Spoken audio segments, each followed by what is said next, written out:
Gaza युद्ध की शुरुआत से ही यमन के हूती विद्रोहियों ने पूरी दुनिया की नाक में दम कर रखा है। हूती विद्रोहियों के हमलों की वजह से लाल सागर से होने वाली सप्लाई चेन ठप हो गई है। इजराइल जाने वाले जहाजों को निशाना बनाने के चलते पिछले एक साल में अरबों का नुकसान हुआ है, लेकिन अब इसके पीछे रूस का हाथ होने का दावा किया जा रहा है। अमेरिकी अखबार वॉल स्ट्रीट जर्नल की एक रिपोर्ट में दावा किया गया है कि रूस ने यमन के हूती विद्रोहियों को सैटेलाइट इमेज मुहैया कराई, जिसके चलते वो लाल सागर में सटीक निशाना लगाने में कामयाब रहे। रिपोर्ट के मुताबिक रूस ने ईरानी बिचौलियों के जरिए लाल सागर में सप्लाई से जुड़ी सैटेलाइट तस्वीरें हूती विद्रोहियों को दी, जिसके बाद मिसाइल और ड्रोन से जहाजों को निशाना बनाया गया।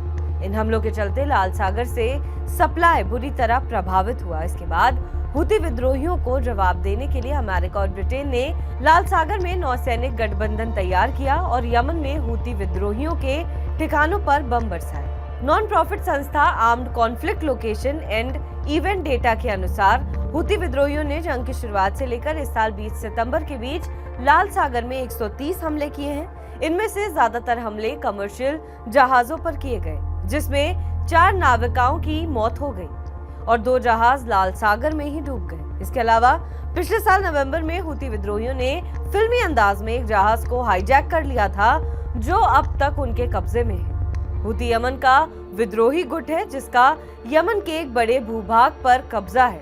पिछले साल हमास के हमले के बाद से शुरू हुए गाजा युद्ध के बाद उन्होंने लाल सागर में जहाजों को निशाना बनाना शुरू कर दिया। हूती विद्रोहियों के मुताबिक ये हमले गाजा युद्ध में प्रताड़ित हो रहे फिलिस्तीनियों के साथ एकजुटता को दर्शाते हैं। वॉल स्ट्रीट जर्नल की रिपोर्ट ऐसे समय में आई जब रूस में ब्रिक्स समिट का आयोजन हुआ था।